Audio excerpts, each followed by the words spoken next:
Muy buenos días, ¿cómo están? Señor les bendiga. En esta mañana vamos a dar comienzo a una nueva serie de estudios en el libro de Lucas y el tema va a ser las preguntas de Jesús.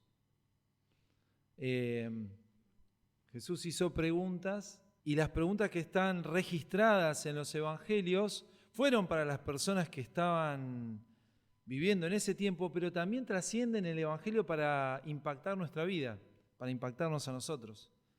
Cada palabra que fue dicha por Jesús es una palabra importante, ¿no?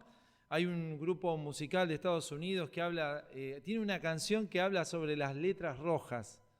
En algunas Biblias de ustedes, las letras donde se ve el relato de Jesús están en rojo, ¿no? Y cada palabra de Jesús es importante para mí, ¿no? ¿Para usted? No sé. ¿Sí? Bueno, vamos a ver hoy qué es esa pregunta. ¿Saben que hay preguntas raras y preguntas fuertes, preguntas contundentes? La pregunta siempre busca entrar en diálogo con la otra persona, ¿sí? A quien uno tiene al lado, a no ser que uno hable solo. Hay personas que hablan solo, ¿sí? ¿Sí? No voy a dar nombres. Usted conoce quién habla solo. Bueno, pero en general las preguntas se hacen a personas que están del otro lado, ¿sí? Entonces intentan buscar información, intentan buscar algún saber o intentan alguna reacción de la otra persona, ¿no? que está preguntando. Uno de nuestros vecinos, Roberto, que vive ahí en 59, a su esposa la conozco de las reuniones de seguridad que se hacen aquí en el local. Tiene cáncer y necesitaba donadores de sangre para la operación que necesitaba. Entonces me dice la esposa, me dice, Juan, necesita donantes de sangre, estoy buscando ayuda. Le digo, bueno, yo voy. Le digo, ¿cuándo necesito? Ahora que vayas. Bueno, a nombre de él. Bueno, entonces yo voy, llego al lugar, ahí en el San Juan de Dios. ¿Qué tal? ¿Cómo les va? Vengo a donar en nombre de tal persona. Ajá, ¿sí? ¿Qué? Bueno, listo. Le vamos a hacer una serie de preguntas. Ok. ¿Sí? ¿Qué preguntas? Bueno, ¿usted tiene relaciones sexuales? Sí. Estamos en la iglesia, ¿no? Sí. ¿Con una pareja estable? Sí, mi esposa. Ajá. Me dice, ¿y hace cuánto están casados? Yo dije, vine a donar sangre y me están investigando. Hace 15 años. Y además de ella, ¿con otra también? Y le digo, no. Esto ya me está sonando raro. Y dice, ¿y con mujeres de la calle? No. Ajá. ¿Usted se droga? No. ¿Qué pregunta es esa? No, porque tengo que preguntar todo, me dice. Tengo que preguntar todo porque si usted tiene una vida sexual libre y no conoce con quién se relaciona y usted está enfermo de HIV o comparte jeringas para drogarse, puede ser que usted tenga una enfermedad en la sangre. Entiendo, no entendía. Fue preguntándome, indagando, yo estaba sorprendido de las preguntas que me estaba haciendo. Cada pregunta intenta impactar en el oyente y tratar de recabar algún tipo de información o simplemente intenta impactar, ¿sí? Ahora vamos a ver una de las preguntas de Jesús en el libro de Lucas y en estos próximos domingos vamos a ver qué otras preguntas hace Jesús a sus oyentes, a aquellos que estaban en el auditorio, aquellos que lo seguían, aquellos que lo buscaban, aquellos que lo oían simplemente. Y vamos a Lucas capítulo 5, versículo 17. Bueno, al final de cuentas doné sangre, ¿sí? Doné sangre me fui con el papelito, después saqué fotos, le mandé a la señora. No, porque si no termina ahí la historia y nunca saben qué pasó. ¿Sí? Doné sangre para esa persona. Sí, al final de todo el cuestionario. 5:17. En esta mañana Jesús te quiere hacer una pregunta. Y en esta serie de mensajes Jesús te va a hacer algunas preguntas. Estate atento porque Jesús quiere hablar y quiere preguntar. ¿Qué vas a responder? 5:17 nos plantea un escenario en el cual Jesús es el centro. ¿Sí? Jesús está allí, en el medio. Jesús está hablando, Jesús está manifestando el poder de Dios. Y lo vamos a ver de esa manera, una manera viva, como lo presenta Lucas. Y dice el Evangelio 5:17 de Lucas: aconteció un día que él estaba enseñando y estaban sentados los fariseos y doctores de la ley, los cuales habían venido de todas las aldeas de Galilea, de Judea y Jerusalén. Y el poder del Señor estaba con él para sanar. Acá evidentemente hay dos ejes principales: la doctrina y los milagros del Señor. En este caso, la sanidad. Ya nos plantea el escenario. Los oyentes son oyentes instruidos. Son fariseos y son doctores de la ley. Personas que saben de lo que Jesús está hablando y lo están escuchando con atención. Quieren escucharlo, quieren sacar sus propias conclusiones. Lo escuchan, están atentos y están tomando conocimiento de la doctrina de Jesús. Ahora hay algo más de Jesús, porque Él no solamente enseña, Él enseña con poder. Y Él se manifiesta con poder. Así que van a ser testigos de algo grande. ¿Sí? Cuando Jesús está en el medio, algo grande acontece. Dice el versículo 17, 18, y sucedió que unos hombres que traían en un lecho a un hombre que estaba paralítico, procuraban llevarle adentro y ponerle delante de él. Acá vemos otras personas que con fe se acercan a Jesús y traen a un paralítico. Que ¿alguien me puede decir qué significa parálisis? De aquellos que saben, parálisis, ¿qué es una parálisis? Claro, una parte del cuerpo está inmóvil, ¿sí? ¿Eso es normal o anormal? Normalmente nos movemos, ¿no? Entonces, es algo que no es normal, estaba en un lecho, por lo cual, ¿qué deducimos si está en un lecho? Que la parálisis, ¿con qué tenía que ver? Con las piernas, quizás, que no podía caminar, ¿no? Estamos pensando la Biblia. Entonces, sus amigos, podemos decir, lo llevaban en un lecho. Y como no podían entrar a la presencia de Jesús, dijeron: no podemos por este obstáculo, rompamos el techo. Son parecidos a mí. Cuando no encuentran una manera, rompen y entran. ¿Sí? Me encanta este pasaje, cuando rompen y entran. Bueno, rompieron el techo y hicieron bajar a este paralítico frente a Jesús. ¿Qué es lo que habla este pasaje de esta fe? Es una fe que tiene obstáculos, porque se encuentran con una multitud alrededor de Jesús, Jesús en el medio, y ellos no pueden pasar. Entonces tratan por otra vía de llegar a Jesús y hacen descender a este paralítico, amigo de ellos, sabiendo algo, nosotros. Primeramente, que ellos se están moviendo por un termómetro, y ese termómetro es mi fe en Jesús. Lo que los mueve a ellos es la amistad con este paralítico y la capacidad de tener misericordia de Jesús de las personas que estaban en esa situación. Son varios aspectos. Todos están conjugados en este hecho. Pero quiero decir, frente a tu vida y a mi vida, ¿cuántas veces nos pasa que nuestra fe encuentra obstáculos? Nuestra fe en Jesús, nuestra fe para ver obrar a Jesús encuentra obstáculos. Y al menor obstáculo nos desanimamos. Queremos venir a la iglesia, congregarnos, crecer en fe, dar pasos de fe, manifestar el poder de Dios en nuestra vida y ocurre algo y nos desanimamos y nuestra fe se empieza a derrumbar como un castillo de cartas, ¿sí? Algo pasa en lo familiar, en lo laboral, en nuestras amistades, algo pasa en lo espiritual y nuestra fe empieza a decaer.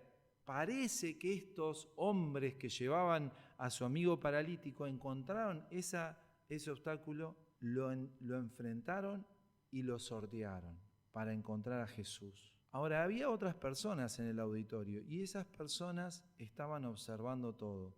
A esas personas le va a hacer Jesús la pregunta. Fíjense cómo viene el texto, versículo 19, no hallando por cómo hacerlo a causa de la multitud, subieron encima de la casa y por el tejado le bajaron con el lecho, poniéndole en medio delante de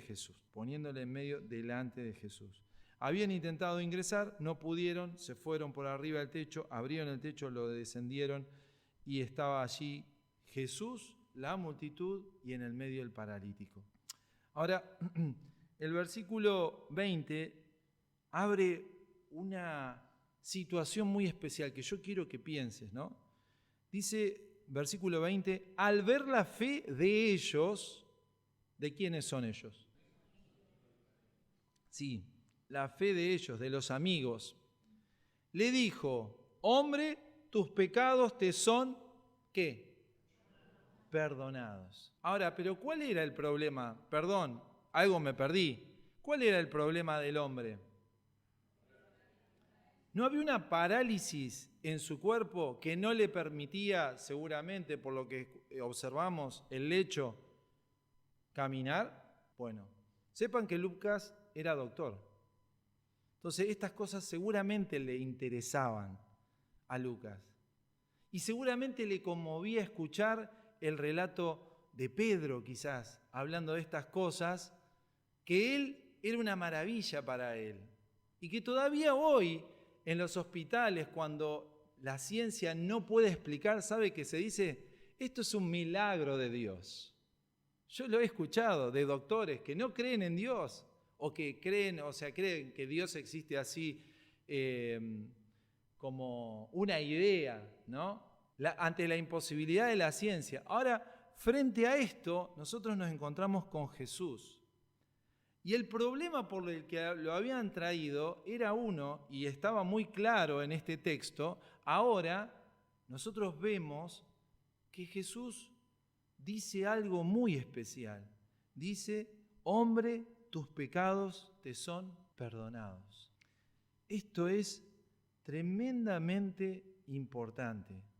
Jesús no obra directamente, en este caso, sobre la enfermedad o sobre la parálisis, cual sea lo que haya sido la causa. Dice, hombre, tus pecados te son perdonados. Hay un problema anterior y prioritario a la parálisis que tenía esta persona. Y ese problema estaba en su corazón. Y ese problema se llamaba pecado. Hay algo anterior a lo que nosotros observamos como problemas en nuestras vidas. Y nosotros venimos a la presencia de Dios, Señor, este es mi problema, esta es mi gran situación, esta es mi gran lucha. Acá hay algo prioritario que Jesús nos quiere decir, con lo que Jesús quiere tratar previamente contigo. Y eso prioritario es el pecado que está en nuestro corazón. Y es con lo que Jesús quiere trabajar y lo que Jesús quiere transformar. Isaías 43, 25.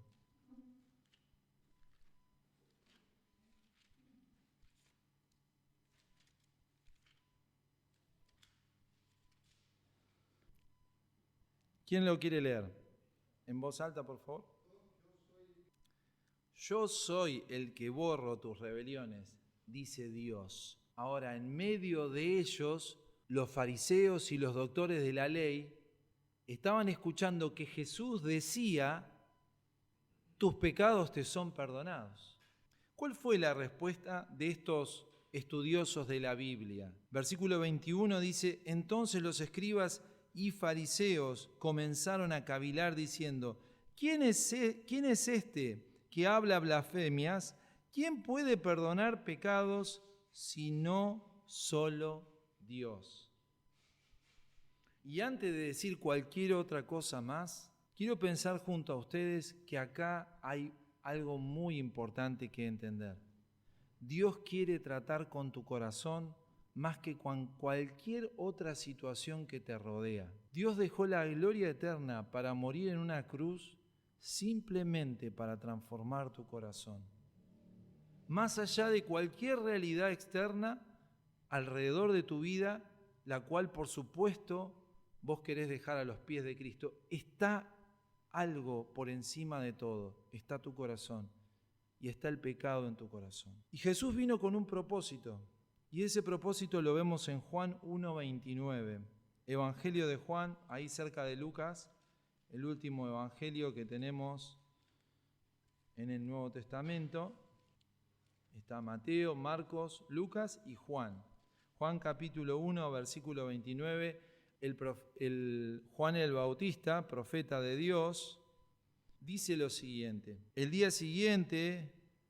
el siguiente día vio Juan a Jesús que venía a él y dijo: He aquí el Cordero de Dios que quita el pecado del mundo. Hay un propósito por el cual vino Jesús y no fue a sanar. Hay un propósito que fue por el que vino Jesús y no vino a prosperar. Hay un propósito que tiene Jesús y no fue para que te sientas bien en este mundo. ¿Para qué vino Jesús? He aquí está el Cordero de Dios que quita el pecado del mundo. Aquí está el propósito de Jesús.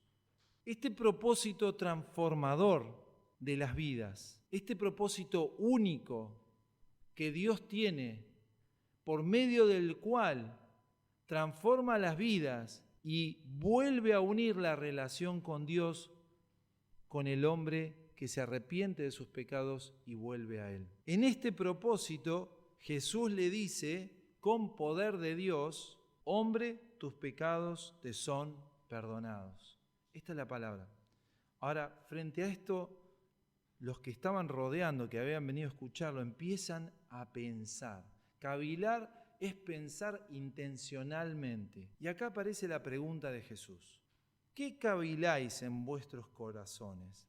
Jesús dice, versículo 22, conociendo los pensamientos de ellos, respondiendo les dijo: ¿qué caviláis en vuestros corazones? Ahora, esta pregunta que Jesús hace, ¿qué caviláis en vuestro corazón? ¿Qué están pensando ustedes? ¿Jesús la hace para saber qué estaban pensando o no? ¿Qué dice el versículo? Que Él ya sabía lo que estaban pensando. Querido hermano, hay algo especial que quiero que sepas.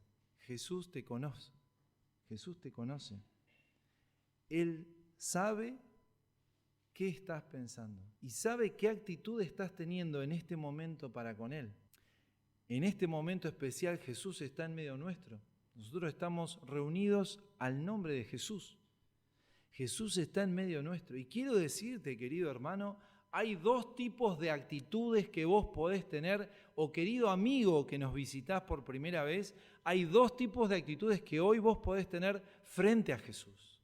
Una actitud de fe en la misericordia de Dios, que ve cómo el poder de Dios se manifiesta a través de la persona de Jesús en nuestras vidas.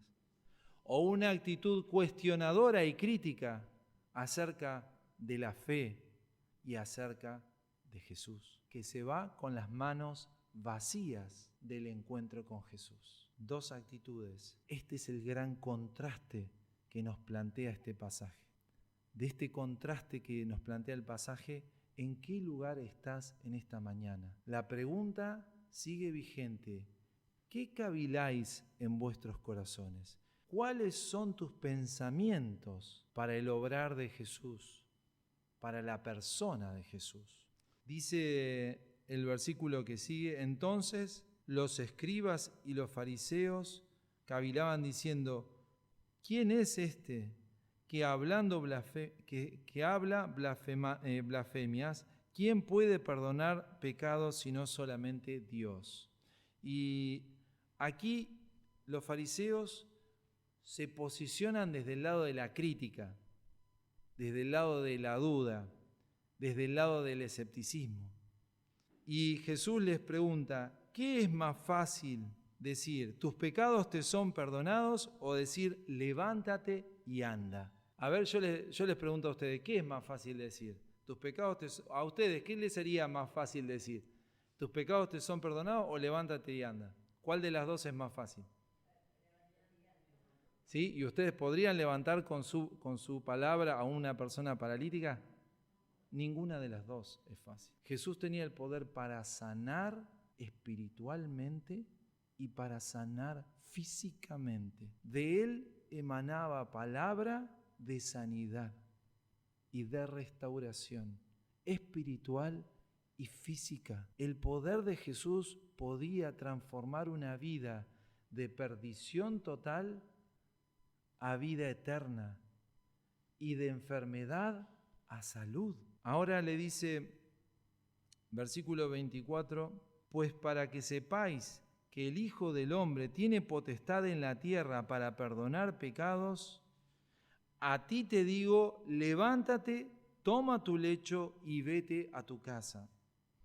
Ahora, la palabra Hijo de Hombre es un término usado en el libro de Daniel, donde se nos expresa que alguien con la semejanza de un hijo de hombre se acerca a la presencia de Dios y le es entregado poder, gloria y honra, abriendo una nueva etapa del reino de Dios en la tierra.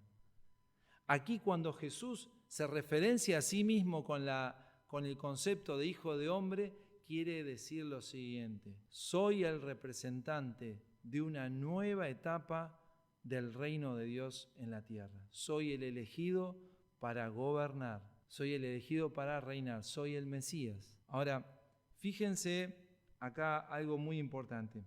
Cuando está hablando Jesús, le dice, a ti te digo, levántate, toma tu lecho y vete a tu casa. Primero le dice, tus pecados te son perdonados, y luego le dice, levántate, toma tu lecho y vete a tu casa. ¿Cuál de las dos grupos de personas fueron más bendecidos por Dios? Los que actúan en fe. Y en esta mañana, lo principal que tenemos que entender es que yo estoy aquí y Jesús está aquí. Yo tengo fe y Jesús tiene poder. Yo creo en su misericordia y Jesús puede cambiar mi realidad, tanto espiritual como familiar. ¿Y qué pasó con ese hombre? Dice que al instante, levantándose en presencia de ellos y tomando el lecho que estaba acostado, se fue a su casa glorificando a Dios. ¿Qué piensan? Jesús es poderoso y en este pasaje, con todos estos detalles, Lucas nos quiere mostrar un panorama en el cual un hombre sencillo, con fe grande en Jesús y en su misericordia, es transformado desde adentro hacia afuera. Y esa es la obra de Dios. Dios transforma nuestras vidas desde adentro hacia afuera. Dios hace grandes obras. ¿Quién dice amén? Dios hace grandes obras. Dios está haciendo grandes obras. ¿Quién es testigo de las grandes obras de Dios? Porque dice aquí que y todos, versículo 26, sobrecogidos de asombro, glorificaban a Dios llenos de temor y decían, hoy hemos visto, ¿qué? Maravillas. Maravillas es algo que no es ordinario, no es común. Ahora, ¿maravillas con quién? Con alguien que tenía una situación realmente muy difícil. Y Dios quiere mostrarnos también hoy maravillas. Venimos con situaciones difíciles delante del Señor. Quizás imposibles para nuestros ojos para resolver, como la parálisis. La pregunta es, ¿qué estamos pensando en nuestro corazón? Jesús va a lo profundo de nuestra alma. Si hay fe en Jesús, Él va a transformar mi ser desde adentro hacia afuera si yo se lo permito. Y si en esta mañana le permitís a Jesús obrar en tu corazón, para transformar tu realidad espiritual y confesar el pecado. Decir, Señor, sí, tengo pecado en mi corazón. Señor, sí, me equivoqué un montón de veces, pero hoy estoy acá. Hoy quiero ver tus maravillas, Señor Jesús. Quiero ver tus maravillas en mi vida. Quiero ver tus maravillas en mi familia. Quiero ver tus maravillas en mi barrio. Quiero ver tus maravillas en mi trabajo. Quiero ver tus maravillas en mi ciudad. Quiero ver tus maravillas en mi país. Quiero ver tus maravillas, Señor. Dios está obrando hoy poderosamente en la vida de muchas personas y se mueve con poder, y hoy se está moviendo el Señor con poder. Si estás en el grupo de personas que está dudando, con un espíritu crítico, te vas a ir vacío de este lugar, te vas a ir enojado de este lugar, te vas a ir con dudas de este lugar. Ahora, si abrís tu corazón en fe y le decís, Señor, más allá de lo que no pueda resolver mi mente, mi esperanza y mi fe están puestas en ti para que transformes mi vida y la hagas a tu semejanza. Acá estoy, Señor Jesús, con mi situación. Lo que es imposible lo dejo en tus manos. Obra en mi corazón. Vas a empezar a ver maravillas. Maravillas como las que vieron en ese tiempo esa sociedad que vio a Jesús hablar con poder. ¿Qué es lo que limita a Jesús? En este pasaje, ¿qué lo limita a Jesús? ¿Alguien puede decir? De los grupos de personas que estaban alrededor de él, ¿qué es lo que lo limitaba? Que viene de un espíritu como la crítica, incrédulo. Eso es. La crítica que viene de un espíritu incrédulo. La fe limita a Jesús para el obrar maravillas en la vida de una persona. Eso no significa que la persona esté pasando un buen momento. ¿Cuántos años estuvo este paralítico de esa manera? No sabemos. Él vino así como estaba y se presentó ante Jesús. Así como vos hoy viniste y te sentaste aquí con todas tus situaciones. Viniste para dejar delante de Jesús todo tu peso, tu carga delante de Él, para que Jesús obre. Y Jesús está obrando. Quiero decirte, si tenés fe en Él, Él está obrando en tu corazón. Y Él va a transformar tu corazón primeramente. Y en segundo lugar va a comenzar a transformar tu realidad alrededor. Dios está obrando poderosamente en las personas que están sometidas a diferentes vicios.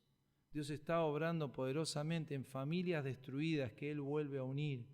Dios está obrando poderosamente en situaciones de ansiedad que no tienen fin con la medicación. Y cuando entra Jesús, comienza a desarmarse la ansiedad, el nerviosismo, y comienza a entrar la paz de Cristo cuando entra Jesús. ¿Qué es lo que querés para tu corazón? ¿Qué es lo que querés para tu familia? Porque primero está el corazón y después la realidad que está alrededor. En esta mañana Jesús tiene el mismo poder para obrar en mi corazón si yo tengo fe. Y en esta mañana podemos dejar obrar a Jesús de una manera poderosa en nosotros. Solamente hay que decirle, amén, Señor. Obra en mi corazón, obra en mi familia. Acá estoy. Y abrir tu corazón para que Jesús pueda obrar con poder y hacer maravillas en tu vida y transformar tu realidad desde adentro hacia afuera. ¿Cuál es mi actitud en esta mañana? ¿Cuál es el problema que tengo en mente? ¿Cuál es la situación que quiero dejar delante de Jesús? ¿Cómo me voy de aquí? Jesús hoy quiere comenzar una obra nueva en tu corazón. Quiere comenzar una nueva etapa. ¿Le das a Jesús una oportunidad? ¿Le decís a Jesús, sí, Señor, empezá mi vida, una etapa nueva? Yo quiero ser testigo de esas maravillas que vas a hacer en mi vida, que vas a hacer en mi familia, que vas a hacer en mis estudios, en mi trabajo, en mi barrio. Yo quiero ser testigo de esas maravillas que tenés preparadas para mí, de esas obras preciosas que vas a hacer a través mío en la vida de otros. Yo quiero ser testigo, Jesús. Sé que vas a obrar con poder. En medio de la dificultad lo vas a hacer. En medio de mi realidad imposible o mi realidad difícil lo vas a hacer. ¿Quiénes quieren en este lugar ver las maravillas de Jesús en su vida? ¿Quiénes quieren? Dígame, ¿amén? ¿Amén? ¿Quiénes ven? ¿Todos queremos ver? No, hay algunos que no quieren ver. ¿Por qué? Porque dice que algunos tenían temor. ¿Todavía tienen temor de ver a Jesús obrar poderosamente en su vida? ¿O no hay temor? ¿Queremos verlo obrar con poder en nuestras vidas, en la vida de otros, en la vida de nuestras familias. Lo imposible para los hombres es posible para el Señor. Y en esta mañana Cristo está dispuesto a obrar. ¿Quién es el que quiere bajar el lecho? Desde el techo, no rompan el techo, hermanos, pero ¿quiénes quieren bajar el lecho con el peso y la carga de su corazón? ¿Quiénes quieren bajarlo delante de Jesús en esta mañana y decirle, Señor Jesús, esto es todo lo que yo quiero poner delante de ti? ¿Cuántas cosas, no? Y Jesús va a hacer maravillas. ¿Quién tiene fe en eso? Jesús va a hacer maravillas. Y hoy va a comenzar una nueva etapa para aquello que traes delante de Jesús. Amén. Dios va a comenzar a obrar con poder en esa situación que vos traés delante de Jesús. Venid a mí todos los que estáis trabajados y cargados, y yo os haré descansar. Hoy, si estás con ese peso en tu corazón, déjalo delante de Jesús en fe, y Él va a obrar poderosamente. Yo te invito a ponerte de pie y a decir, Señor Jesús, hoy vengo delante de ti con la fe para que transformes mi vida desde adentro hacia afuera, con la fe para que obres en esta situación mía, que yo no lo puedo controlar, que se va de mis manos, se me van de las manos y no lo puedo controlar, es imposible para mí, es muy difícil. Quiero dejarlo delante de ti para que obres con poder. Quiero maravillarme de tu obra y verte obrar como obraste en aquel tiempo, porque tú eres el mismo ayer, hoy y por los siglos. En esta mañana Dios está escuchando un pueblo de fe. Yo quiero invitarte a ponerte de pie. Pónganse de pie. Vamos a terminar con una oración. En esta mañana Dios está escuchando un pueblo de fe. Un pueblo que con sinceridad entra en la presencia de Dios para pedir que Él obre maravillas en la vida de cada uno de nosotros. Todo lo que es imposible para vos, todo lo que es tan difícil de alcanzar, todo lo que te supera y se te va de las manos, quiero que hoy lo dejes a los pies de Cristo. Pero Jesús hoy va a empezar primero por tu corazón. Dejá a los pies de Cristo todas tus cargas en esta mañana. Déjalo con alegría y con fe, sabiendo que Jesús hoy empieza una nueva etapa de obra poderosa y maravillosa en tu corazón. En esta mañana Dios quiere un pueblo de fe, un pueblo que a través de la mirada de fe pueda transformar su realidad espiritual y luego transformar toda su situación. En esta mañana habla con el Señor y decirle, aquí estoy, Señor. Tu palabra dice que conoces mis pensamientos. Tu palabra me expresa cuán pecadora soy. Perdóname, Señor, y límpiame. Decile al Señor en sinceridad, Él te conoce. Él sabe quién sos. Él conoce tus errores y la maldad en tu corazón. Confesá delante de Él, yo, Señor, tengo tal debilidad, perdóname. Esta es mi vida, la rindo a tus pies. Este es mi problema gigante, lo pongo a tus pies. Esta es la situación que no podemos transformar, la pongo a tus pies para que obres con poder, haciendo maravillas en mi vida, haciendo maravillas en mi familia. Obra con poder, Señor, yo creo en ti. Y esta oración de fe va a ser oída de la presencia del Señor. En esta mañana las oraciones se elevan ante la presencia del Señor. Bendice, Señor, cada vida. Bendice cada vida, cada familia en este lugar representada. Te bendecimos, Señor. Todo tu pueblo te alaba. Te bendice y te glorifica, Señor. Todos sobrecogidos de asombro glorificaban a Dios, llenos de temor y decían, hoy hemos visto maravillas. Señor, obra maravillas en medio nuestro. Obra maravillas, Señor. Que no haya en este lugar espíritu de crítica, que no haya en este lugar escepticismo, que no haya en este lugar situaciones, Señor, de preguntas y cuestionamientos a Dios, sino que haya fe poderosa para ver el obrar.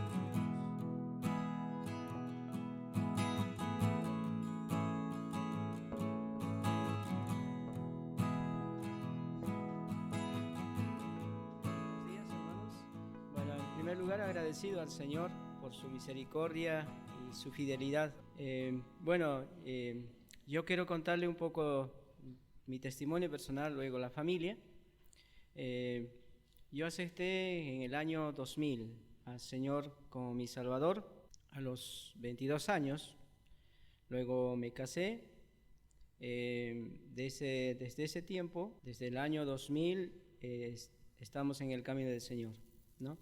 Mi familia componemos yo y mi esposa y mis 2 hijas. Y mi esposa sirve actual en la niñez. Mi hija mayor, que tiene 22 años, también sirve en el área de niñez. Mi hija menor también sirve en el área de niñez. Y yo sirvo en la congregación con el ministerio y también llevando la obra allá en el lugar de Abasto. Eso sería en cuanto a lo que componemos la familia. Bueno, este año nosotros solemos ir cada año a viajar, viajamos a Bolivia porque aún mis suegros viven y algunos familiares también viven, aún de mi familia también viven todavía, entonces por amor hacia ellos siempre viajamos cada año. Antes viajábamos para la conferencia, pero cuando ya mis hijas pasaron a la universidad, entonces ya es un poco difícil viajar para conferencia que se lleva en mayo. Entonces decidimos viajar en vacaciones de invierno, aprovechamos. Y bueno, en este viaje que fuimos, fue el 5º viaje que hicimos con la camioneta. Viajamos todo bien, Dios proveyó todo el dinero, todo, y pasamos un momento bueno allá con la familia y también con la iglesia, porque uno de los deseos en el viaje siempre es visitar también a pueblos que hablan quechua. Entonces, muy bueno para la familia, para nosotros también, para ellos también. Y bueno, pasamos 2 semanas visitando, predicando en quechua y también, bueno, compartiendo con los hermanos del lugar. Y regresamos un día lunes a las 4 de la mañana hasta la frontera, más o menos sería a las 9 de la mañana, estábamos en la frontera, en La Quiaca. Y bueno, de ahí escucharon ese tiempo que había muchos cortes en Jujuy, porque había muchos reclamos del pueblo y había muchos demora para poder llegar a Jujuy. Y bueno, el 1 de agosto tuvimos el accidente. Un accidente, no pensamos, nunca habíamos pensado, siempre hemos visto accidentes, pero solo lamentábamos, teníamos pena por lo que había sucedido, ¿no? Pero esta vez nos tocó a nosotros y no sé qué pasó porque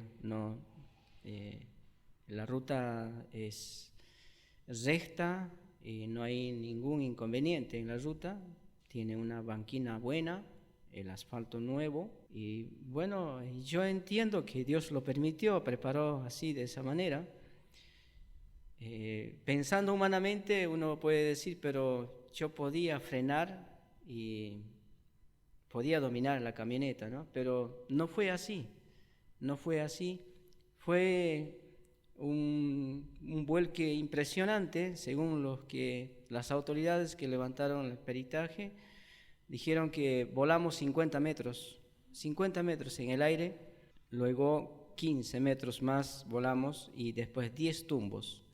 O sea, total fue 100 metros de vuelque. Y las autoridades decían, como dicen ellos, sacaron barato porque no sobreviven así en esta situación que pasó. Y pasó así, y bueno, nos dormimos todos. Mi esposa venía manejando desde Rosario de la Frontera, porque hasta ese lugar yo había manejado. El accidente sucedió a las 5 de la mañana, más o menos a 50 kilómetros cerca de la banda, donde no había señal, donde no había nada, todo campo. Y bueno, cuando sucedió ese vuelque, lo primero que hicimos es preguntarnos si todos estábamos con vida. Y bueno, nos pusimos a orar, como le contaba el hermano, mi hija mayor preguntó por nuestros nombres y desató todo lo que fue el cinturón. Y oramos al Señor, agradecimos al Señor por lo que el Señor nos había dado una oportunidad de vida, ¿no? Y bueno, de ahí tuvimos que pedir auxilio porque mi esposa estaba muy atrapado, estaba mal y no había forma como pararle porque quizás la gente pensaba que estábamos locos porque la camioneta no se notaba, estaba más al rincón. Y así todo sucio, roto, ¿no? La gente puede pensar que estamos mal.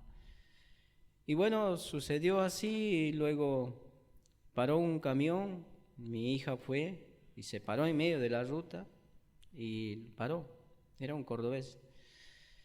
Y eso estuvo una hora llamando al gendarme, a la ambulancia, todo eso. Sucedió así. Y luego nos trasladaron 2 ambulancias al hospital de la banda. No había suficiente máquinas para hacer algunos estudios. Nos derivaron al regional que está en centro de Santiago. Ya mi familia estaba internada, mi esposa estaba más grave y mi hija menor, y yo y mi hija estábamos con traumas, todo así, ¿no? Pero estábamos bien caminando así, aunque arrastrando el pie. Y bueno, llegó mediodía, me agarró una desesperación, ¿no? Porque no tenía los celulares, no tenía dinero, y no tenía a nadie en Santiago, no conocía a nadie en Santiago, salvo a Esteban Corbalán o a Mulki, Mario Mulki, pero tampoco tenía ningún contacto de ellos. Me agarró desesperación y ¿qué hago ahora? ¿Quién viene por nosotros? ¿No? Y así sucio, con unas solas medias, roto, todo, espina, todo con arena. Me senté al lado de las personas que estaban esperando sus pacientes y dije, señora, por favor, yo tuve un accidente esta mañana, si podrías comprarme un vaso de agua, ¿no? Y las señoras no duraron en juntar dinero y me compraron el agua. Cuando tomé vino las promesas de Dios. No, Dios promete, ¿no? Nunca abandonarnos, aún en tiempos difíciles. Él siempre iba a estar, ¿no? Me vino a la mente eso y tuve un poco de paz. Comencé a descansar porque el accidente estaba a 50 kilómetros de Santiago, y donde no había nada, no hay nada en ese lugar, todo descampado. De ahí, bueno, y así terminé de tomar agua, aparece un hermano así, un hermano alto, morocho, gordito.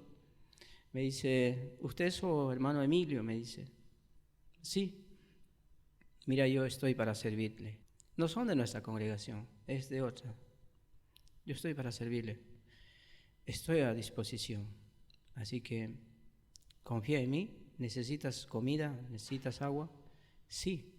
Fui a comprar, comimos. Bueno, vamos a comenzar a trabajar.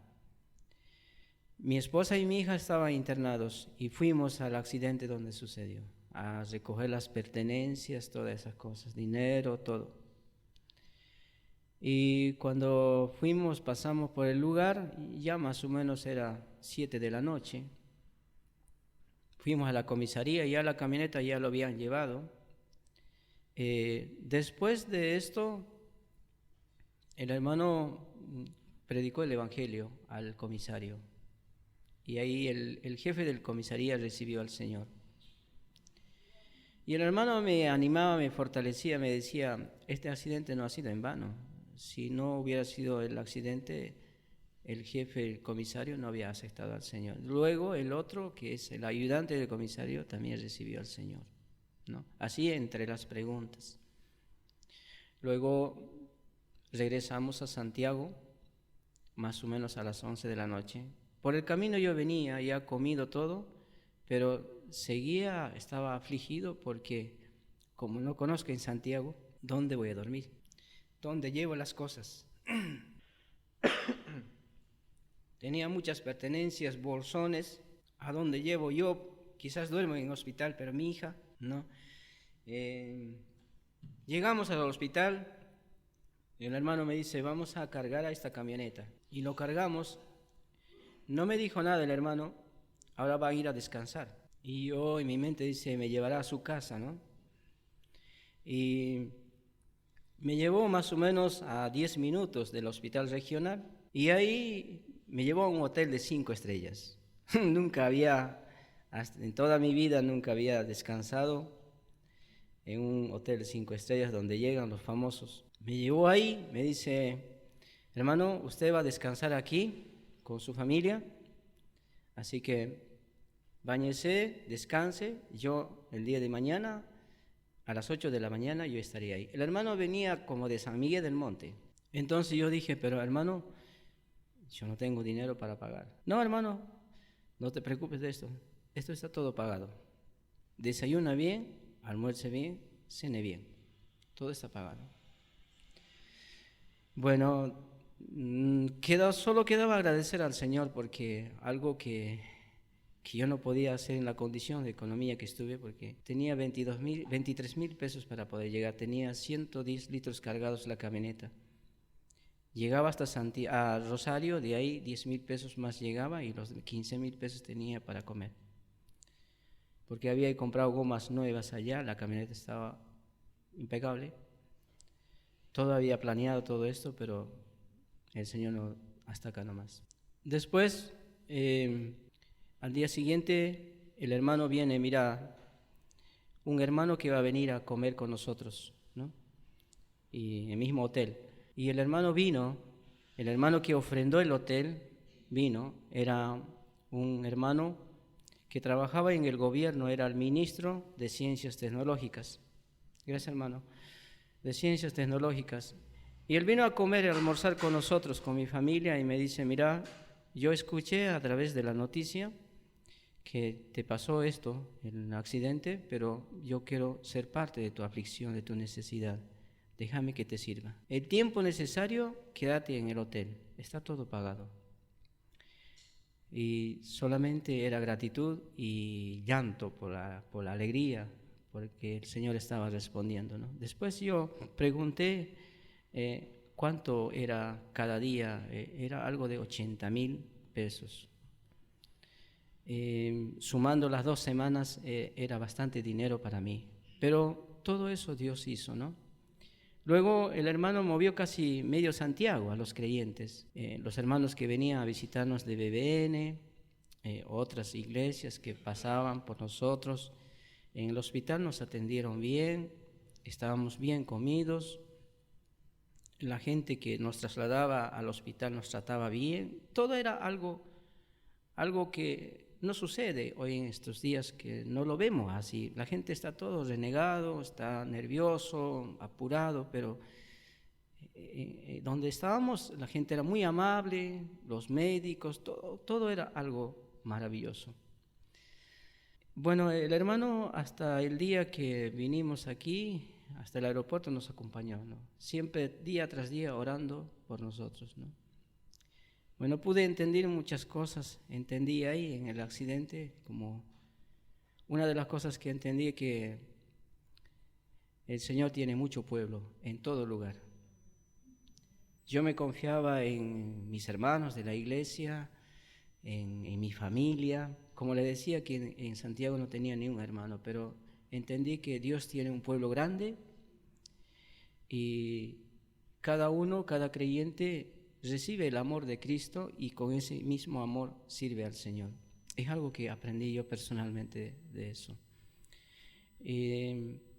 Casi ya para cerrar, en hospital recibieron otros 5 personas más. Entonces yo dije que esto no fue algo casual, sino es que Dios mismo preparó todo esto para su gloria, ¿no? Y bueno, agradezco por la oración de cada iglesia. Me llamaron desde Estados Unidos y yo me ponía a pensar, ¿quién soy yo, viste? Para que los hermanos pongan tanto. No, me llamaban de Tucumán, me llamaban de Buenos Aires, de todas las provincias, de Bolivia, hasta de Brasil me llamaban. No sé cómo llegó el contacto, pero me llamaban, ¿no? Animándome, fortaleciéndome así. Y bueno, gracias a Dios pudimos llegar aquí después de 2 semanas, aquí a Buenos Aires, y mi esposa estaba muy mal porque tenía sangre en el cerebro. Según los médicos decían que podía durar 6, 7, 8 horas, 10 horas a mucho. Y bueno, Dios obrando a través de sus hijos, a través de las oraciones de su pueblo, todo se dio. Y tenía los pulmones inflamados, también mi hija también estaba en terapia intensiva y pudo salir rápido, gracias a Dios, gracias a las oraciones de cada uno de ustedes. Después, cuando llegamos aquí, simplemente tratamos las operaciones de aquí, del brazo, que tenía 2 quebraduras aquí en la clavícula y la luxación grado 5 de mi hija. Y no había muchos insumos en el hospital. Recorrí todos los hospitales aquí, ya teniendo en paz en el corazón, no afligido, nada ya, porque descansando, porque como Job decía, ¿no? De oídas oía, pero hoy puedo ver. Y yo realmente puedo decir que mis ojos han visto el amor de Dios a través de sus hijos, a través de lo que sucedió. Entonces descansé en el Señor, esperé en el tiempo del Señor, y llegó el tiempo del Señor donde Dios bendijo yo me dedico a la producción de frutilla.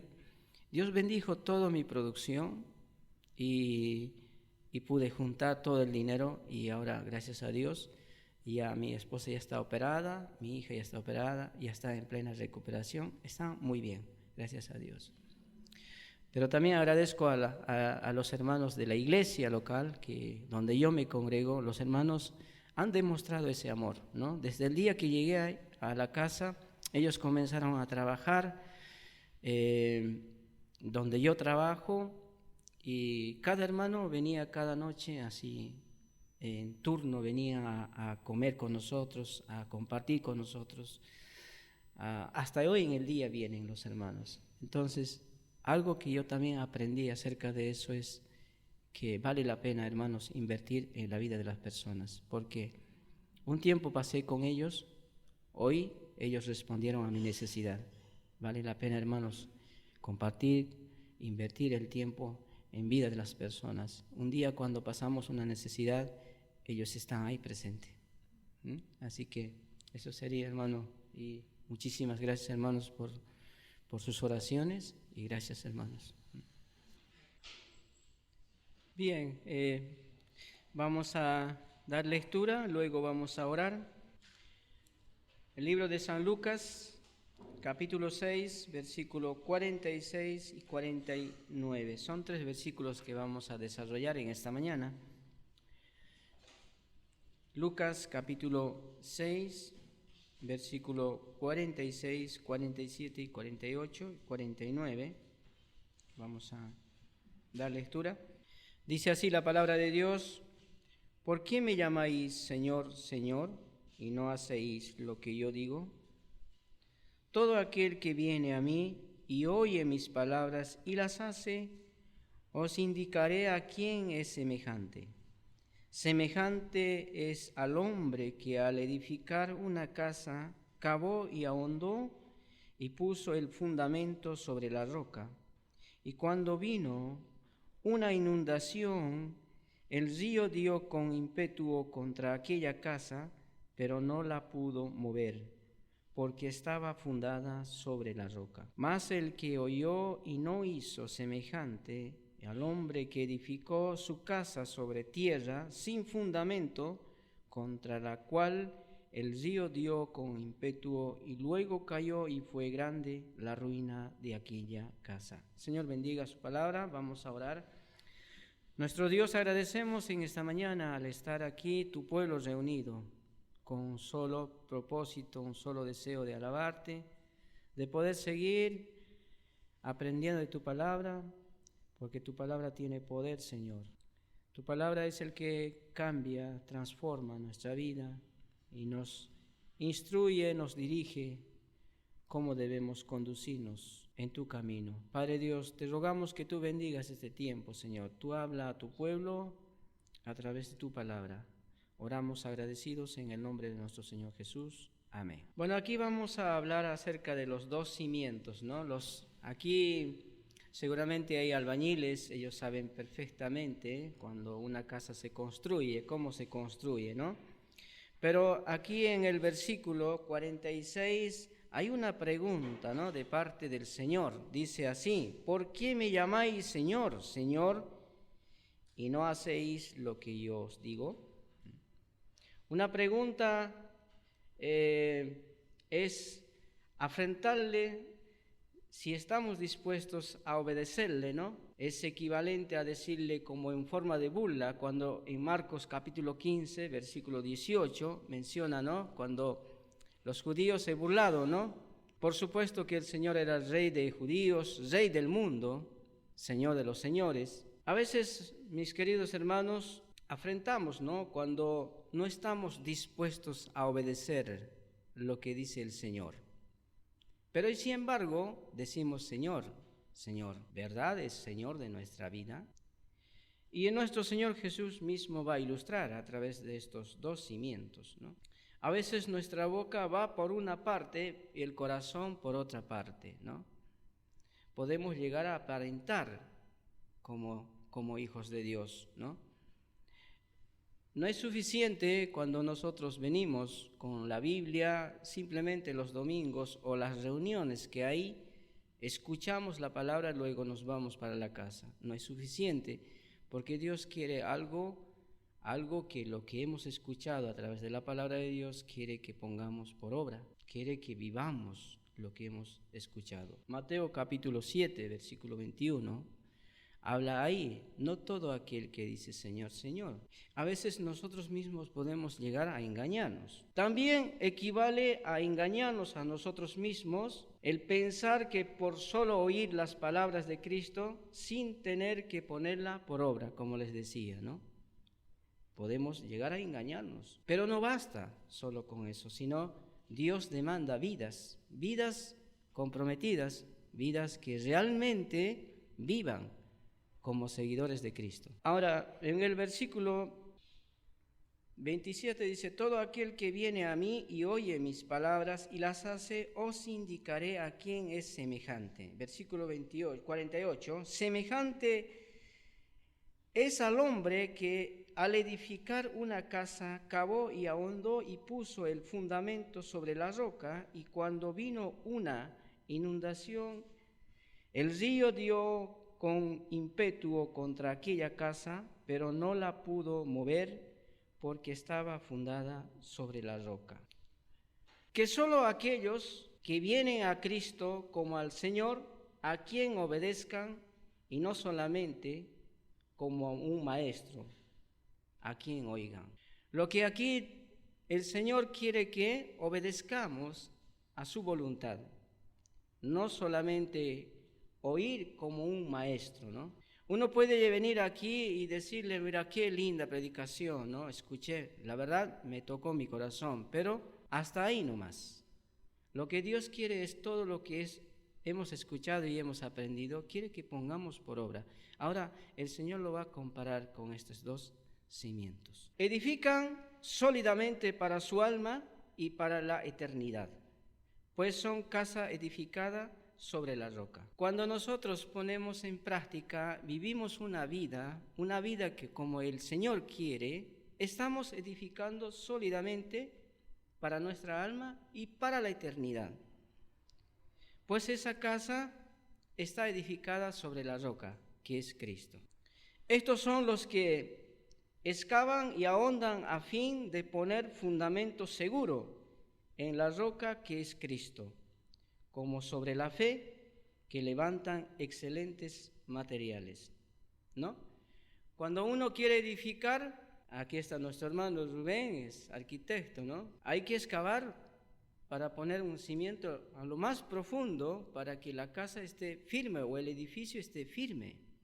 Y eso requiere inversión, requiere tiempo, requiere dinero. También hay que utilizar los materiales que sean necesarios y seguros. Segunda de Pedro, capítulo 1, versículo 5. Estos son sabios y prudentes, se conservarán íntegros en tiempos de tentación y persecución, mientras otros caigan a diestra, a siniestra. Ellos mantendrán firmes en el Señor.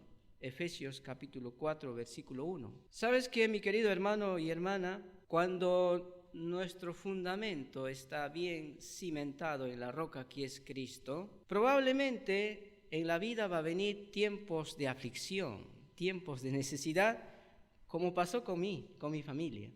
¿Sabes, mi querido hermano y hermana? Cuando estamos cimentados bien en la roca que es Cristo, vamos a poder permanecer firmes. Guardaremos la calma, la paz, la esperanza, el gozo en medio de las aflicciones. ¿Sabes qué, hermano? Es muy fácil hablar y es muy difícil cuando estamos en medio de la aflicción.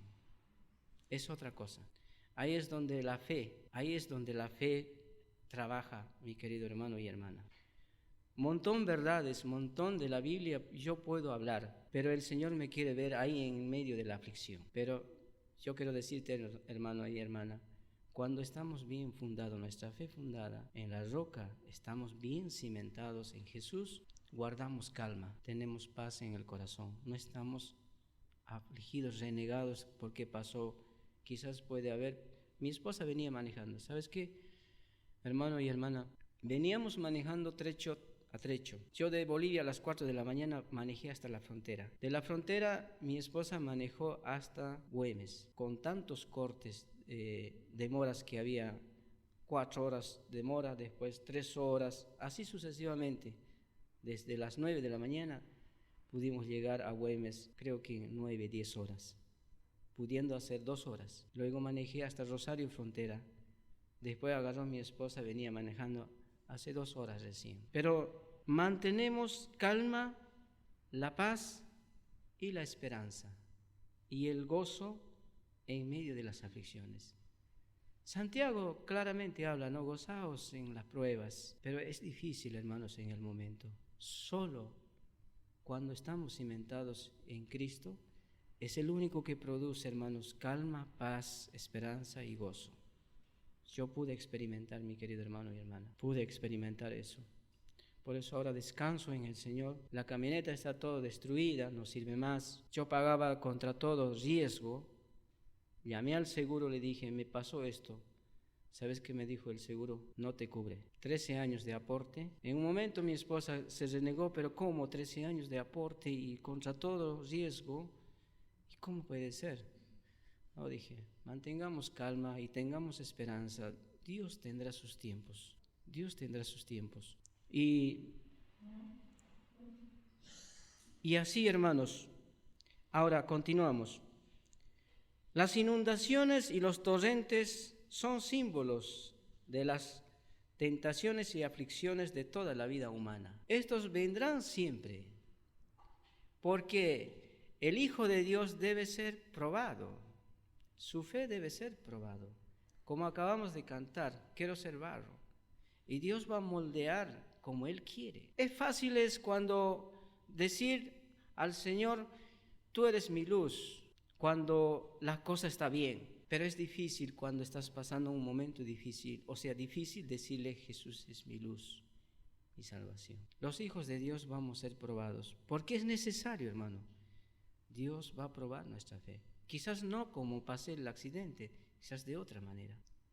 Por eso el Señor quiere que estemos cimentados sobre la roca. Entonces tendremos calma, esperanza, gozo y estaremos firmes, como dice Filipenses capítulo 4, versículo 1.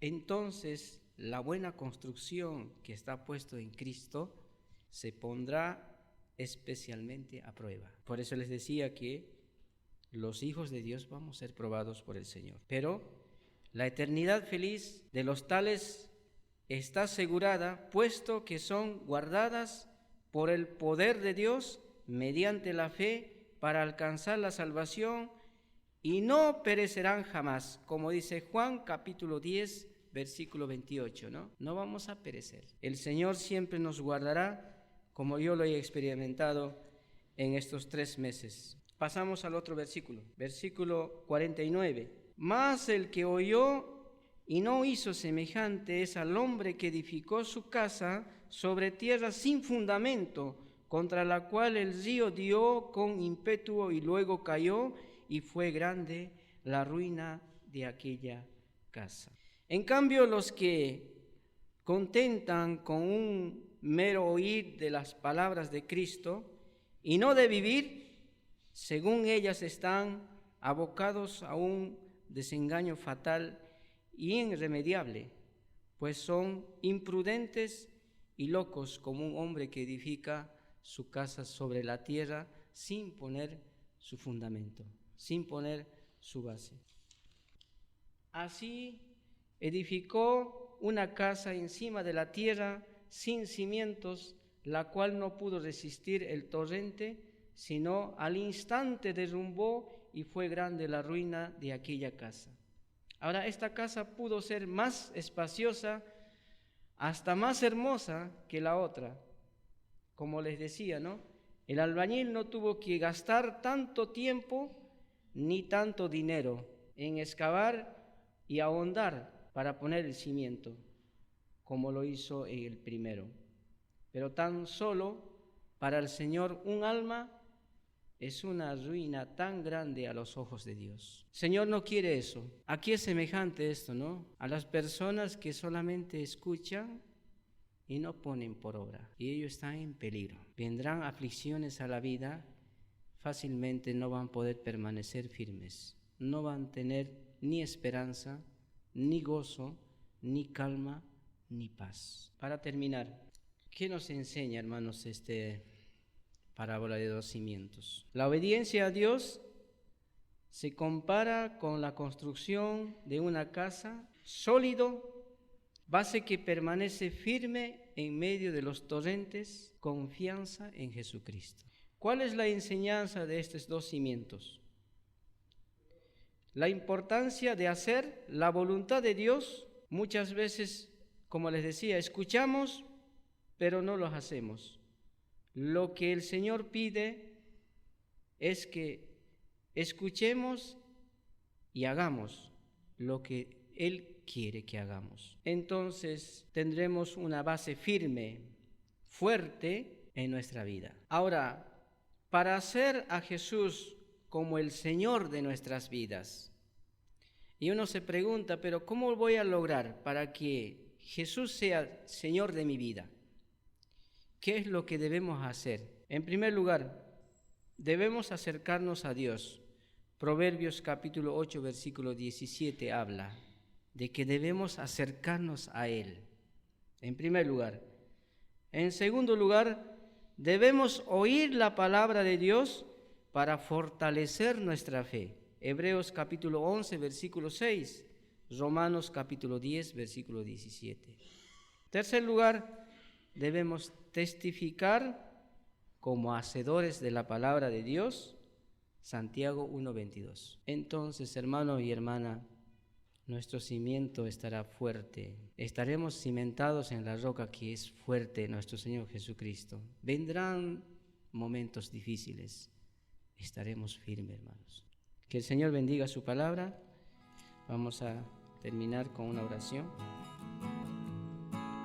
Nuestro Dios, agradecemos esta mañana.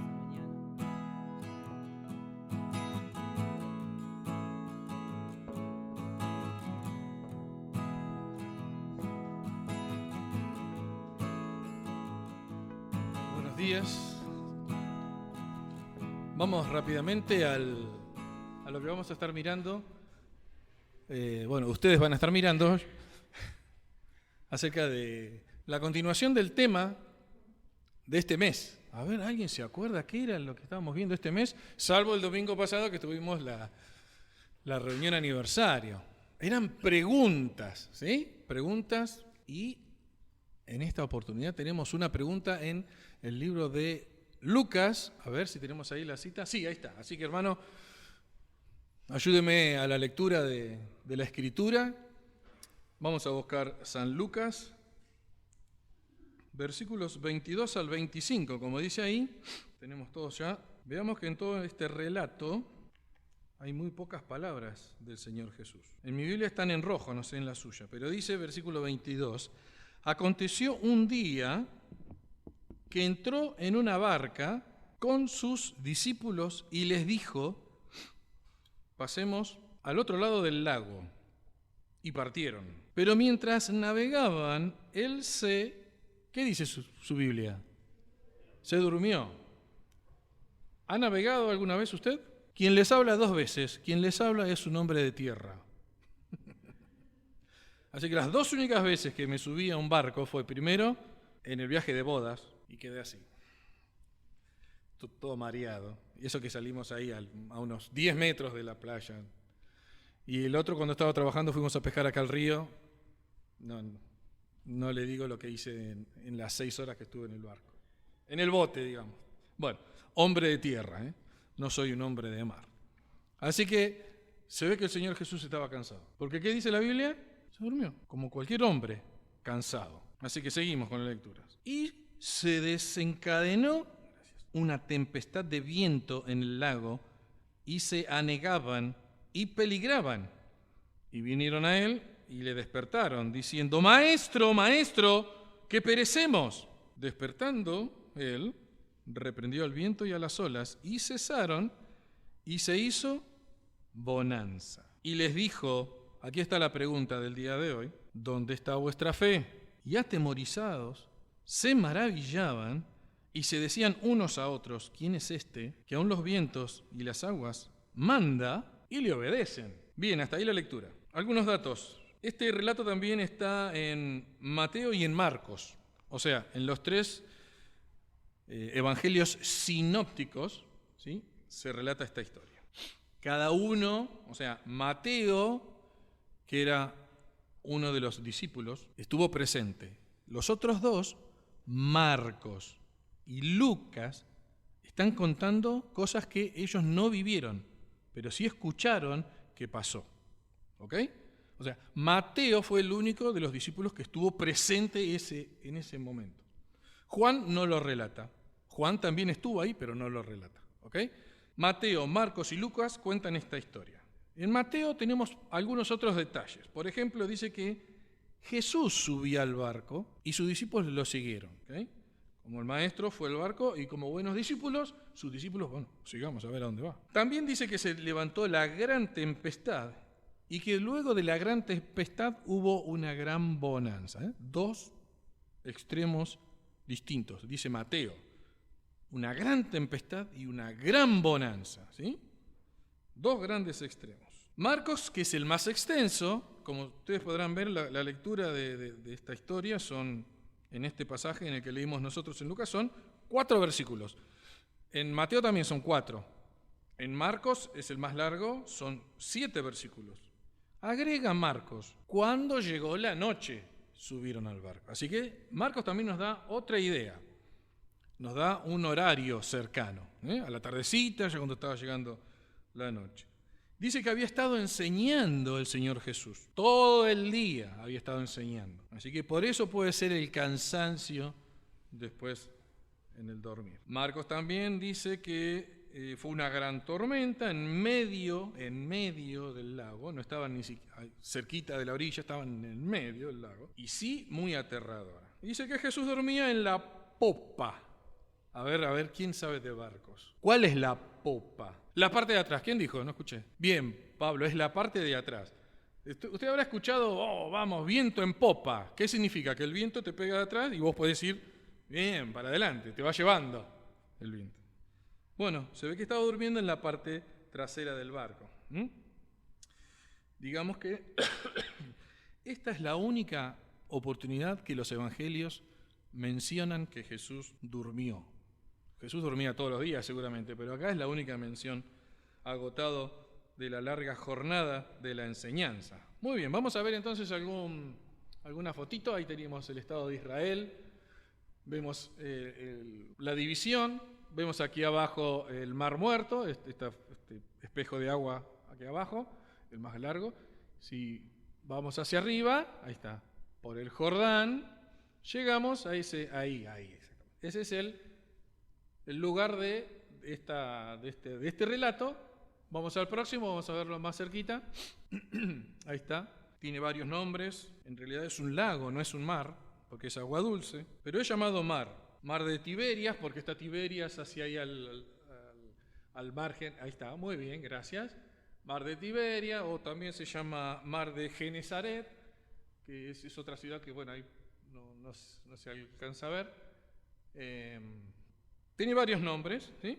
Y les cuento que también está a 200 metros bajo el nivel del mar. O sea, nosotros hoy en día estamos a nivel del mar, ¿sí? Estamos en una parte llana, vamos al río ahí, está a esta altura.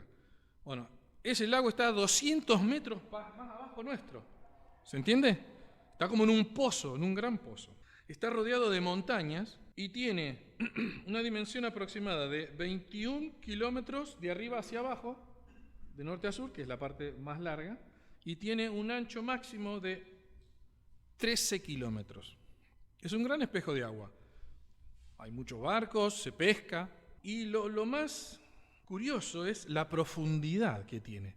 Entonces imagínense, hay montañas y lo hace tan profundo de hasta 45 metros.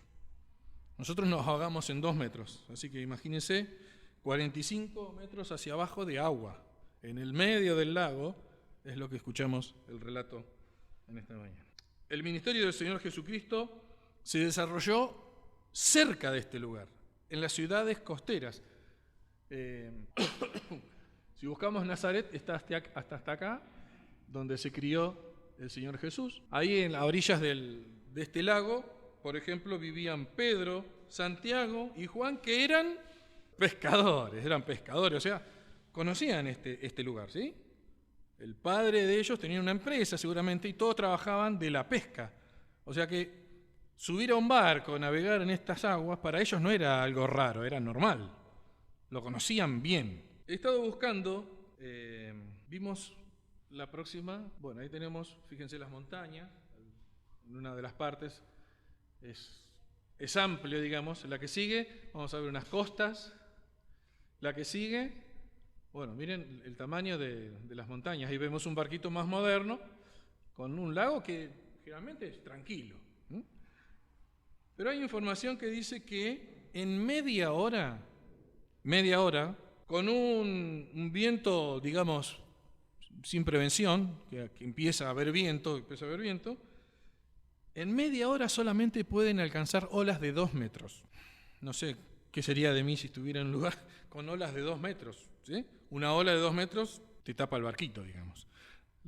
Ahí vamos a ver entonces después un barquito más de la época. Pasamos a la siguiente. A ver, acá vamos a tener el mismo relato en 2 versiones distintas. Les voy a dar 30 segundos para que ustedes lean cualquiera de las dos y que, bueno, se enriquezca con los datos o como lo traducen otras versiones. Acá está la nueva versión internacional y la nueva traducción viviente. Muy bien. Próxima. Aquí tenemos un barquito de la época, digamos. Como ustedes podrán ver, es un barco especial para pescar. Usted ve que los laterales no son altos. Si usted se para en esa barca, el lateral le quedará en la rodilla, lógico, porque ellos pescaban con redes, ¿sí? No pueden tirar la red a esta altura. Se tendrían que subir un banco para poder trabajar. El barco sería a esta altura. Y de ahí trabajaban. Imagínense una ola de 2 metros. Una ola te tapa. Dice el relato, como para ir analizando un poquito. Un día, Marcos dice que fuera ya la tardecita de noche, se subió una barca. Le dijo, pasemos al otro lado. A ver, pasemos a la próxima. Miren, ahí tenemos algunos de los posibles destinos, cómo se cruzaban de ciudad a ciudad. Estos son algunos viajecitos comunes de la época. No sabemos a dónde dijo Jesús, bueno, vamos a aquel lugar, ¿no? Crucemos. Pensemos un poquito que Jesús había estado todo el día enseñando, hablando, transmitiendo preciosísimas enseñanzas a todos los que escuchaban, a gente que lo seguía, gente que deseosa de escuchar, cansado de hablar, agotado del día. Dice, vayamos a un lugar donde no haya tanta gente. Crucemos al otro lado. Quiero recordarles que toda la costa oeste, o sea, del mar, de lo que veíamos de este lado, son ciudades israelitas. Las ciudades del otro lado son ciudades gentiles. Un dato curioso que cuando Jesús cruza en otra oportunidad se encuentra con un gadareno de Gadara, que estaba en un cementerio, agarrado con cadenas, Y después que el Señor Jesús saca sus malos espíritus, ¿van a dónde? A unos cerdos. Los cerdos indican que el lugar no era israelita, no era judío. ¿Por qué? Porque los judíos tienen prohibido comer ese tipo de carne. Bueno, ese es otro dato que podemos decir. Bueno, y dice que partieron, se subieron y larguemos. Vamos, vayámonos. A esta altura yo te quiero hacer una pregunta para que vayas meditando en tu corazón. Dos bandos, dos costas distintas, dos ideologías distintas. Una costa, un pueblo de Israel, el pueblo de Dios, donde tienen los mandamientos. Supongamos que esta costa es la parte buena del lugar, Y del otro lado está todo lo contrario. Están los cerdos, están los paganos, la incredulidad, la idolatría. Y yo me hago una pregunta esta mañana. Querido hermano, ¿qué lugar preferís? Si estuvieras en el medio del mar y tendrías que ir a una costa, ¿a dónde irías? ¿Con quién te sentís mejor? Yo no voy a la iglesia porque son todos, no sé, algo. Prefiero estar con mis compañeros del trabajo. ¿Qué? Para pensar. Dice el versículo 23 que mientras navegaba, Jesús se acostó para dormir una siesta, ¿sí? ¿Entienden lo que es dormir una siesta? Relajarse un rato después de haber trabajado. Pero dice que se durmió, cansado del día completo de predicar y curaciones. De repente, ¿qué? Viento. Les digo otro dato. Al estar entre las montañas, el viento entra, cuando se levanta viento, a varias velocidades. Hay un viento que entra a 50 kilómetros por hora. Hay otros de 30, depende. Si viene del norte, viene del sur o viene del este. Si viene del norte, viene del Monte Hermón, no se los mostré ahí, pero está el Monte Hermón, que está coronado de nieve, o sea que el viento que viene de ahí es frío. Y el viento que está, digamos, el clima de la zona del lago este es calorcito, ¿no? O sea, cuando se mezcla eso, genera tormentas. Hay un viento especial que viene del oeste, que por la forma y la disposición de los barrancos y de las montañas, entra de una forma, al chocar con las montañas, si el lago está acá en el centro, entra así y empieza a hacer tipo huracán. Bueno, la profundidad genera olas, 2 metros, 3 metros, hasta 6 metros. Una ola alta como esta. ¿Cuánto tiene esto? Una ola más grande que esto, con un barquito de este tamaño. No dura nada. Viene la tempestad, dice, vamos a ver la próxima. Bueno, ahí tienen. Es una imaginación esto, ¿no? No sacaron la foto ese día. Pero imagínense un barquito y una ola. Esa sola ola destruye el barco. Todo indica que estos hombres que ya sabían andar en estos barcos, que ya sabían del movimiento del agua, cómo tratar contra las tormentas, seguramente habrán hecho los primeros pasos que hace cualquiera. Empezar a sacar agua, ¿no? Lo mínimo, sacar agua de adentro, porque si se nivela el agua de afuera con la de adentro, perecieron. Estos hombres ya que conocían, les agarró un miedo mortal. Empezaron a considerar que iban a morir, que corrían gran peligro, dice Mateo. ¿Qué hacemos? ¿Cómo puede ser que Jesús está durmiendo en semejante turbulencia? ¿Qué hacemos? Vamos a despertarlo, no nos queda otra. Despertemos a Jesús. ¿No hacemos lo mismo vos y yo? Cuando estamos en esas tormentas, no hablemos de agua que caiga del cielo, en tormentas como las que podemos ver en las siguientes 3 fotitos. Miren, tormentas en casa, discusiones, allí tormentas de soledad, problemas en el trabajo o problemas en la iglesia. ¿Cuántas tempestades vienen a nuestra vida? Y no porque seamos creyentes estamos libres de todas esas cosas. No. Todos tenemos estos mismos problemas. Estas tempestades que nos vienen, sean emocionales, psicológicas, espirituales. No es que nosotros muchas veces decimos, bueno, esto se soluciona de esta manera, esto y esto. Porque yo ya lo experimenté esto y yo sé que esto se hace así y hace así y hace así. ¿Y cuántas veces damos esos pasos y son errados, y chocamos y metemos la pata y nos equivocamos? Decimos primero, yo puedo. Yo me compré un librito de autoayuda y dice que yo tengo la fuerza, yo tengo en mi interior tengo la capacidad de poder avanzar en estos problemas y yo solo puedo seguir. Mal. Es un mal pensamiento, es un pensamiento que el enemigo te quiere hacer que vos hagas, que vos podés, que la fuerza está dentro de ti. Vamos, que podés seguir adelante. Mentira, mentira. Somos pobres, frágiles e ignorantes de las cosas. El que sabe todas las cosas es Dios. Y lo que debemos hacer es lo que hicieron los discípulos, y tardaron bastante, ¿no?, en decir, Señor, te necesitamos. Señor, acá estamos por morir, te necesitamos. Hicimos lo que pudimos, bajamos las velas para que el viento no nos tire, sacamos el agua, tiramos las cosas que nos sirven. Si hubiese estado Jonás, también lo tiramos. Tiremos a ¿quién era? Al que le entregó al Señor Jesús, se me fue. Tiremos a Judas. No. Hicimos lo posible, Señor, pero no sirvió. Vos podés hacer las cosas. Así que se despierta el Señor Jesús. Se despierta, mojado, seguramente. ¿Qué pasa? Mirá, ¿qué pasa? Ayúdanos. El agua está tanta que nos ahogamos. Ahí uno de los pasajes decía que se estaban hundiendo. Acá no dice, anegando, dice, pero es hundirse. El nivel del agua de afuera ya estaba como el de adentro. Nos hundimos, nos morimos. No tenemos salvavidas, morimos. Acá morimos, este es nuestro último día. ¿Qué hizo el Señor Jesús? ¿Qué hizo el Señor Jesús? A ver, Pedro, vos que sos marinero y sabés pescar, ¿qué harías? Ya hicimos todo lo posible y no sirve. Bueno, entonces déjenme a mí. Yo no puedo hacer esto ni con mis pichichos cuando suben al sillón. Le digo, bájate de ahí, abajo.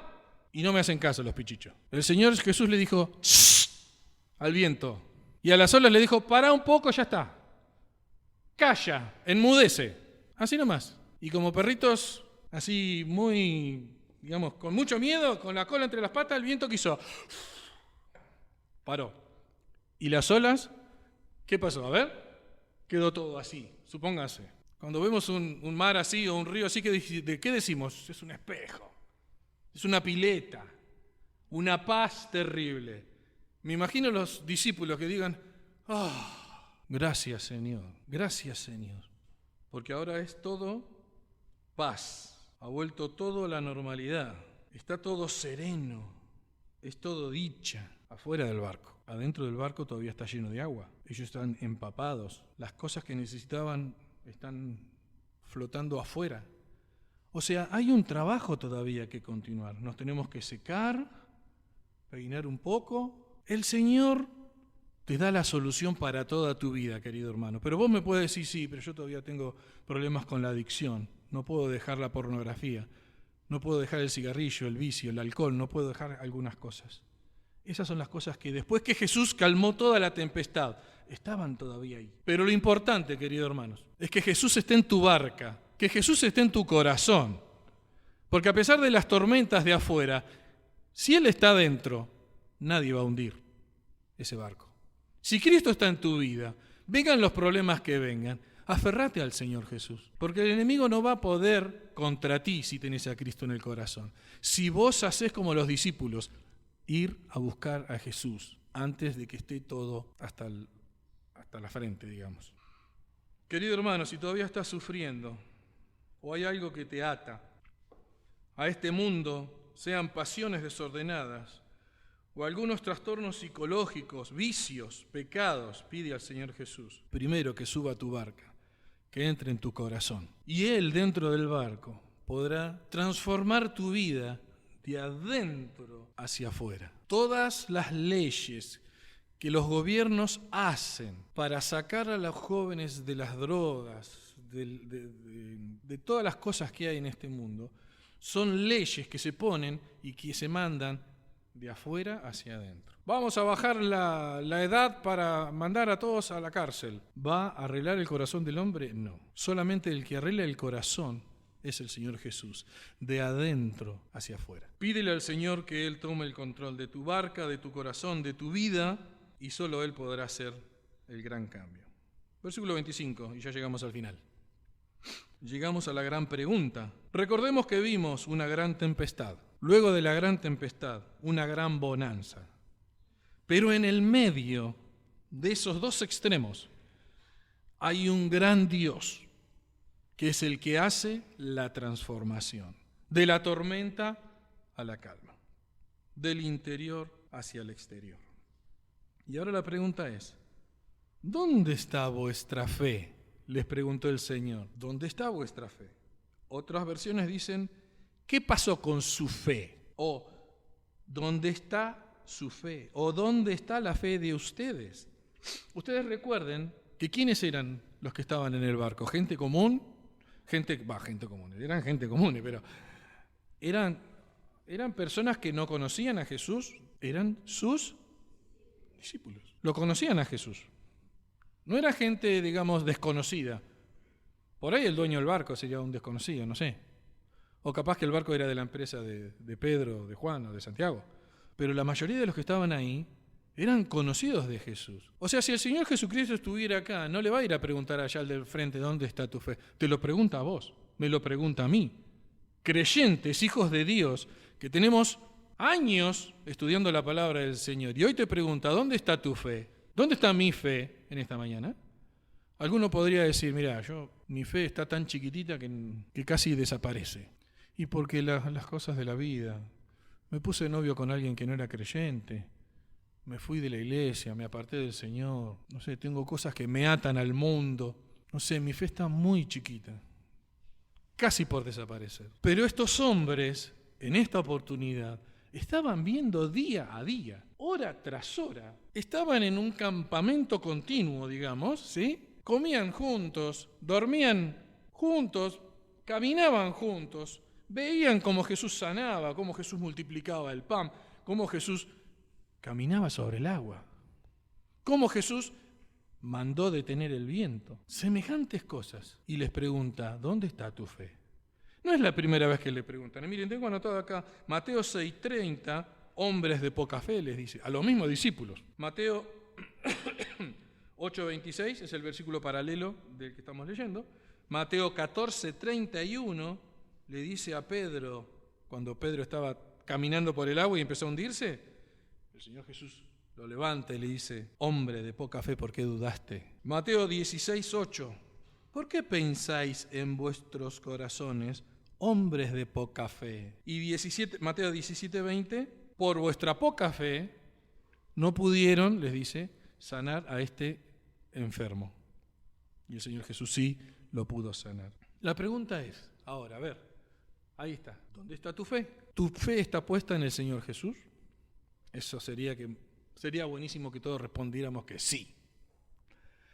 ¿O tu fe está puesta en tu negocio, en tu dinero, en lo que tenés en el bolsillo o en el banco? ¿O tu fe está puesta en tus propios razonamientos, en tu inteligencia? Vos sos capaz de hacer frente a lo que sea. ¿O vos estás tan convencido de que tus sentimientos son tan firmes que venga lo que venga, yo me lo aguanto? Ojalá en esta mañana vos puedas decir, si el Señor Jesús te preguntara o me preguntara a mí, Daniel, ¿dónde está tu fe? Todos podríamos contestar, mi fe está puesta en ti. Termina el pasaje diciendo que los discípulos se preguntaban entre sí, ¿quién es este? ¿Quién es este? Si vos no conoces a Jesús, es bueno preguntarte en esta mañana, ¿quién es este? Que aún los vientos y las aguas le mandan y le obedecen.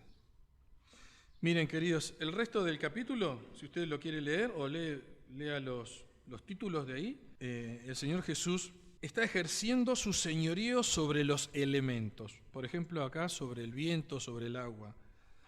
Sobre los demonios. Por ejemplo, va a expulsar un demonio o demonios en este mismo capítulo. Sobre las enfermedades, Él va a sanar a unos enfermos. Él está demostrando todo su poder. Y hasta sobre la muerte tiene autoridad. Todas estas cosas obedecen la voz de Dios. Usted lo puede leer en este capítulo. ¿Sabe? Lo único que no obedece la voz de Dios es el ser humano. El ser humano es el único que no obedece a la voz de Dios. En esta mañana, ¿qué vas a hacer? ¿Vas a obedecer al Señor? ¿Vas a abrir tu corazón? ¿Le vas a invitar a entrar en el barco de tu vida, en tu corazón? ¿O vas a seguir navegando hasta que el agua te tape, hasta que no puedas más? Este es el momento, hermanos, para venir a la presencia de Dios. Decir que Él sea tu Salvador sería lo principal en esta vida. Y recordemos, ningún agua, dice alguien, puede hundir el barco donde está Jesús, que es el Señor del océano, que es el Señor de la tierra y es el Señor del cielo. Estar con Cristo en la barca, en tu corazón, es estar totalmente a salvo y seguro. Pon tu fe en Jesucristo, Él será tu Salvador. Si ya sos creyente, querido amigo, querido hermano, si ya tienes a Cristo en el corazón, haz que Cristo sea tu Señor y póntete a su servicio. Cumple tu ministerio y Él entrará en tu corazón, ¿sí? Él dará a tu vida esperanza y vida eterna. Amén. Que Dios le bendiga.